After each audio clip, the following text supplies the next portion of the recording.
춘천 한마음교회 김선희입니다. 저는 남편의 암투병하는 가정에서 다 필요 없어 나만 잘났어라는 믿음을 가지고 산 저와 남편을 주님께서는 끝까지 포기하지 않고 찾아오셔서 부활의 산소망을 주시는 은혜를 간증하려고 합니다.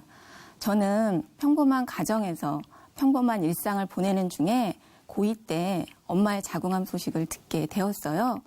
엄마가 암 판정을 받고 치료에 들어가자마자 엄마의 자리는 외할머니께서, 오빠는 군대를 가게 되었고 동생은 큰 집에서 학교를 다니게 되는 등 모든 생활이 뒤죽박죽 엉망으로 변해갔어요.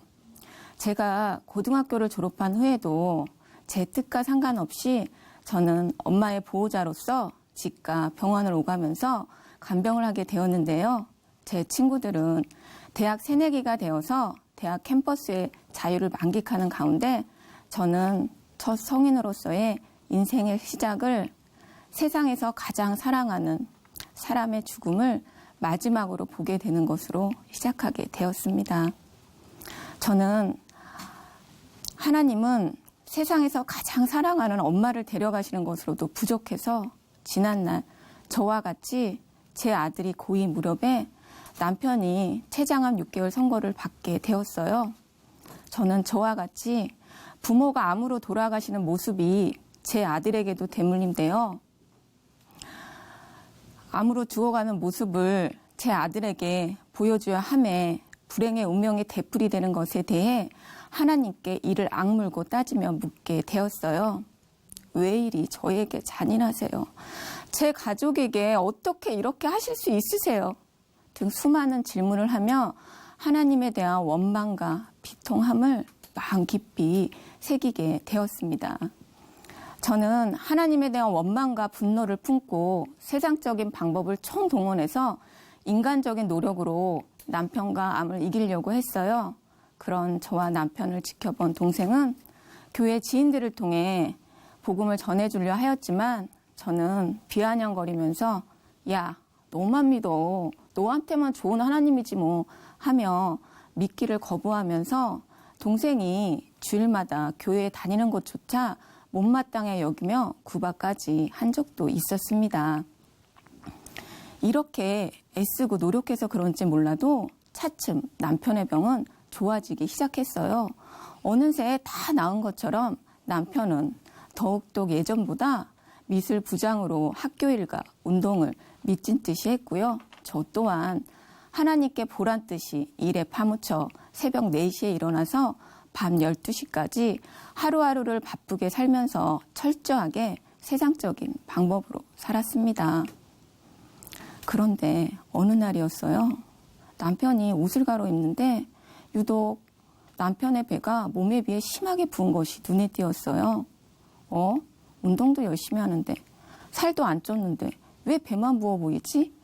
자꾸 신경이 쓰이는 가운데 남편이 계속해서 배의 통증도 호소하더라고요. 저는 무언가 아주 잘못되어 가고 있다는 것을 느끼며 초조한 마음이 생기기 시작했어요. 남편 병원 정기검진 날짜는 2, 3주 더 있어야 하지만 더 이상 기다리면 안 될 것 같은 생각이 들면서 급하게 다른 병원을 알아보는 중에 동생 작은 교회 지인의 소개로 암 전문 병원으로 옮겨 빠르게 진찰 검사를 받게 되었어요. 전에 다녔던 병원과 달리 지금 병원은 시설이나 환경이 오래되었고 병원 시스템도 낡았어요. 남편 또한 아주 못마땅하게 여기더라고요. 그런데 의사까지 한술 더 뜨는 게 아니겠어요? 대뜸 검사 결과를 들여다보고는 내가 뭐 어떻게 해줬으면 좋을까? 라는 말로 시작해서 길어도 1, 2개월밖에 살 수 없다는 말을 너무 쉽게 얘기하는 거예요. 또 이어서 한다는 말이 지금부터 저와 남편이 할 수 있는 일은 죽음을 잘 맞이하도록 마음의 준비와 주변 정리를 하라는 거예요. 저는 속으로 무슨 말을 이렇게 쉽게 하지? 친구 아는 오빠라서 말을 편하게 하나? 남편과 의사의 얼굴을 번갈아 쳐다보면서 이 어이없는 상황을 지켜보았어요. 게다가 지금 남은 치료 방법은 항암 치료인데 기존의 항암 치료로는 할 수 없다는 거예요. 신약으로만 가능성이 있다는 거예요. 이것조차 도움이 많이 되지 않을 거라며 치료를 받든지 말든지 하라는 거예요. 저는 정말 세상에서 이런 무례한 의사는 처음 봤어요. 예전 같았더라면 제 성질에 의사고 뭐고 병원을 다 뒤집어 놨을 거예요. 그런데 친구 소개이기도 하고 예전 병원에서도 마구 들이대고 와서 그런지 다시 갈 용기가 좀처럼 생기지 않더라고요. 이렇게 피곤하고 복잡한 심정을 안고 집으로 오는 중에 남편에게 어떤 말을 해야 할지, 어떤 선택을 해야 할지, 무엇을 먼저 해야 할지 등 두려움과 답답함이 몰려오기 시작했어요. 잠자리에서 지친 남편의 얼굴을 물끄러미 쳐다보고 있는데 이때 제 안에서 선희야, 하나님께서는 가장 절박한 순간마다 너를 찾아오셨잖아. 너는 그때마다 어떻게 했니? 이 질문에 아무 말도 할 수가 없었어요. 엄마를 간병할 때, 남편이 췌장암 진단을 받았을 때, 내가 교통사고를 당해 병원에 있을 때 주님께서는 제 곁에 항상 몇 번이고 찾아오셨는데 저는 그때마다 내가 처한 상황에 대해서 주님을 원망하고 불평하며 외면하거나 잠시 상황이 좋아지며 마지못해 신앙생활도 제 뜻대로 간을 보면서 하였습니다. 지난날 나의 이그러진 모습, 철저히 개인적이고 이기적인 모습, 항상 감사할 줄 모르며 세상적인 것과 나의 의지대로 살려고 한 실상들이 파도처럼 물밀듯이 밀려왔습니다. 올해가 가기 전에, 크리스마스가 오기 전에 내 남편이 옆에 없을 거라는 생각에 이제 내가 무엇을 해야 하지? 내 남편은 이대로 끝나는 건가? 내 남편이 죽으면 어디로 가지? 무섭고 짓눌린 마음에 더 이상 아무 생각할 여유조차 없었어요. 저는 아침 해가 뜨자마자 모든 것을 뒤로하고 속전속결로 동생이 다니는 한마음교회가 있는 곳 춘천에 집을 계약하고 주님께 무작정 남편을 살려달라고 죽어도 천국 가게 해달라며 억지 때를 쓰면서 신앙생활을 하게 되었습니다. 주님께서는 예배 말씀마다 귀를 기울이게 해주시고 지난날 나의 삶을 해결케 하셨지만 예배마다 듣는 부활이라는 단어는 여간 귀에 거슬리는 게 아니겠어요? 정말 딱지가 앉을 것 같더라고요. 왜 시도 때도 없이 목사님이나 교회 성도들은 모든 말씀을 부활로 시작해서 부활로 꾸미는 거지 도무지 이해할 수가 없었어요. 누군 모르냐고 예수님께서 십자가에 죽으시고 장사 지낸 지 3일 만에 부활하신 것을 왜 저들은 저토록 부활에 감격하며 부활을 외치는지 내가 이상한 건가? 하는 의문까지 들더라고요. 그럼에도 불구하고 주님께서는 제가 간병을 하는 동안 말씀과 기도를 놓치지 않게 교회 지체들이 거의 매일같이 병원에 찾아오게 하시거나 카톡이나 문자 등을 통해서 말씀과 기도, 간증 등을 전해 주었어요. 시간이 가면서 남편의 몸 상태는 점점 나빠졌어요. 결국에는 물 한 방울조차 넘기는 것을 힘들어하며 제가 모든 것을 해줘야 하는 상황이 되었어요. 쇠약해질 대로 쇠약해진 남편의 몸을 닦아주면서 남편 머리부터 발끝까지 주사바늘로 찌른 상처가 온몸에 뚜렷하게 남아있는 것을 천천히 눈으로 따라가면서 남편 옆구리에서 복수를 빼는 간줄기를 타고 쏟아져 내리는 붉은 혈액, 피에 두 눈이 멈추게 되었어요. 그 순간 누워있는 남편의 모습에서 예수님께서 십자가에 못 박힌 채 피 흘리시는 모습을 보게 되었어요. 갑자기 온몸에 소름이 돋으면서 항상 지식으로만 알고 듣던 모습이 아닌 내 눈앞에서 예수님 몸의 수많은 상처들, 마지막 한 방울까지 흘리신 물과 피, 남편의 모습에서 예수님의 모습이 보이는 것 같았어요. 그러면서 예수님이 내 손가락을 이리 내밀어 내 손을 보고 내 손을 내밀어 내 옆구리에 넣어 보아라. 그리하고 믿음 없는 자가 되지 말고 믿는 자가 되라는 말씀을 제게 하시는 것 같았어요. 나를 사랑하셔서 남편을 영원히 살리기 위해서 이렇게 고통 가운데 죽음에서 부활하셔서 부활의 산소망을 주시는 예수님의 사랑을 어떠한 말로도 형용할 수 없다는 것을 알게 되었어요. 이제야 알게 되다니 그분의 사랑을 내가 주인 되어서 산 수많은 날들뿐만 아니라 원망하고 억울해하며 심판자가 되어서 주님을 심판한다는데, 그런다는데 주님께서는 이런 나와 같이 항상 계시고 싶어 했는데 저는 베드로처럼 부인하고 저주까지도 했는데 주님은 그런 저와 남편을 끝까지 포기하지 않으시고 사랑하셔서 그 팔을 놓지 않으셨어요.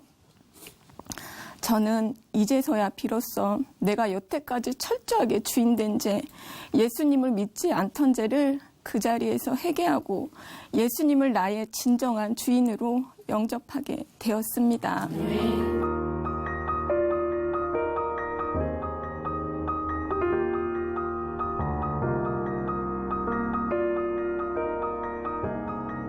그 이후에는 예전과 달리 기쁨으로 병원 생활을 하였지만 병원에서의 하루하루는 현실적으로 최악이었어요. 불편한 잠자리, 잘만 하면 와서 하는 각종 검사와 체크 등으로 오히려 제가 더 예민해져서 간호사에게 때가 되면 제가 다 알아서 체크하고 보고할 테니까요. 간호사님은 다른 환자나 더 신경 쓰세요. 그러면서 저는 반쪽 간호사가 되어서 간병을 하게 되었어요. 정말 병원에서의 생활은 제가 참지 못하는 것들, 싫어하는 것들의 온상지였어요. 옆 환자는 쉴 새 없이 욕을 하거나 소리를 지르고, 건너편 환자는 고등학생인데 정신연령이 떨어져서 그런지 먹는 것에 대한 집착이 대단했어요. 틈만 나면 밥 언제 먹어요? 밥차 언제 와요? 병실 문 앞에서 늘 밥차를 기다리며 수시로 중얼거렸어요. 제 남편의 침상이 문 쪽이라서 여간 신경 쓰이는 게 아니었었어요. 이렇게 하루하루를 참고 견디고 있는데 어느 날은 제가 제일 세상에서 싫어하는 냄새, 생선 비린내, 간병인 한 분이 입맛이 없다며 병실에서 생선을 구워 병실 사람들과 함께 드시는 거예요. 정말 하다 별거 다 하는 것을 보고 그 모습을 어이없이 쳐다보고 있는데, 너 이래도 참을 수 있어? 네 승질대로 해봐. 저건 아니잖아 하는 속삭임이 들려왔어요. 저는 주먹을 불끈 쥐고 일어서서 막 입을 떼려는 순간에 똑똑 노크를 하면서 할렐루야 하며 미소 띤 얼굴로 교회 전도 봉사자들이 들어오시는 거예요. 저는 막 소리를 지르려는 입을 그대로 담으며 다시 얌전히 자리에 앉았습니다. 매일 저를 자극하는 서투른 의료진의 모습, 주변 환자의 말과 행동, 오래된 병원 시설 등으로 예전 같았더라면 바로 참지 않고 불편한 마음을 마구 내뱉었을 거예요. 그러나 그때마다 주님께서는 저를 너무나 잘 아셔서 피할 길을 주시고 주님 안에서 평강과 은혜를 누릴 수 있도록 마음을 잡아주시면서 더 좋은 것으로 인도해 주셨어요. 남편과 저는 2인실로 옮기게 되었는데요. 줄곧 1인실로 사용하도록 주님께서는 허락해 주셨어요. 그동안 저와 남편은 각자 바쁘게 살았고 서로를 외면한 채 무관심하게 살았는데요. 주님께서는 그런 저와 남편의 관계를 회복시켜 주시고 남은 기간 동안에는 서로 사랑하며 지낼 수 있도록 해 주셨어요. 또한 너무 바빠서 보지 못한 친구들, 제자들, 용서할 수 없는 사람들까지 주님께서는 만나게 해주셔서 용서하고 모든 것을 편안하게 마무리하고 갈 수 있도록 인도해 주셨습니다. 보통 말기암 환자의 경우에는요, 통증이 심해서 수시로 진통제를 맞거나 여러 의료기구나 장치 등에 의존하게 되는데요. 제 남편은 다른 환자에 비해 하루에 진통제를 한두 번 맞는 정도였고 다른 약도 거의 복용하지 않았어요. 워낙 남편은 강직하고 남에게 의존하는 것을 죽기보다 싫어하는 성격이라서요. 정신이 있는 동안에는 의료기구나 장치 등에 의존하는 것이 용납이 안 되는 사람이었거든요. 주님께서는 그런 남편의 성격을 아시고 끝까지 정신줄을 놓지 않게 해주시며 눈을 감기 직전까지도 평상시 모습을 보이게 해 주셨어요. 이런 남편을 보고 담당 의사나 간호사는 보통 말기암 환자일 경우에는 암이 온몸에 다 퍼져서 강한 진통제나 마약 등을 계속해서 투입해야 되는데 제 남편은 극히 드문 경우라며 정신력 또한 일반인보다 좋다며 놀라워하셨어요. 남편이 병원에 있는 동안에는요, 물 위에는 어떤 음식도 잘 먹지 못했지만요, 혈색이나 표정 등은 다른 환자에 비해 좋아 보여서 주변 분들이 말기암 환자라는 것을 알아차리지 못했어요. 문병 오시는 분들도 걱정한 것보다 좋아 보여서 안심하고 돌아가는 것을 볼 수 있었는데요. 이렇게 주님께서는 남편을 통해 어떻게 일하시는지, 함께 계시는지를 늘 저에게 보여주셨어요. 죽음을 맞이하기 전날 남편은 매우 힘든 가운데 있었지만요. 주님께서는 남편의 학교, 아들 대학 진학 문제, 보험 등등 여러 문제들을 선생님으로서, 아버지로서, 집안의 가장으로서 책임과 역할을 다하고 마무리 짓도록 해 주셨어요.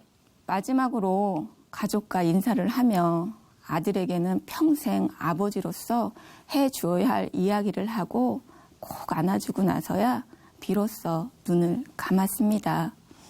주님께서는 남편이 죽기 직전까지 그의 성격과 마음을 아시고 헤어질 준비와 모든 것을 마무리하고 해결하시고 데려가시는 주님의 사랑과 은혜에 정말 인격적인 하나님, 완벽한 하나님이심을 엄지척 아니할 수 없겠지요. 주님께서는 남편이 암투명하는 동안 너무나 세심한 부분까지 우리 부부와 함께 하심을 부활의 확실한 증거로 보여주셨어요. 부활하신 예수님이 없으시면 천국 소망도 없고 이 땅에서 산 소망이 없을 텐데 더욱이 남편을 천국에서 만날 날을 기약할 수 없겠지요. 그러나 부활 소망이 있기 때문에 남편을 천국에서 만날 날을 기대하며 기쁘게 남편을 주님께 보낼 수 있었습니다. 네. 이제 남편은 제 옆에 없지만 저 혼자가 아닌 공동체와 함께 있고 교회 지체들이 항상 제 곁에 있어 주어서 외롭거나 슬프지 않습니다. 오히려 예전에 혼자서 잘난 맛에 살 때보다 공동체와 함께하는 기막힌 맛을 느끼며 하루하루를 주님의 은혜 가운데 기쁨과 평강을 누리며 삽니다. 네. 영원토록 감사합니다. 땡큐 하나님 감사합니다.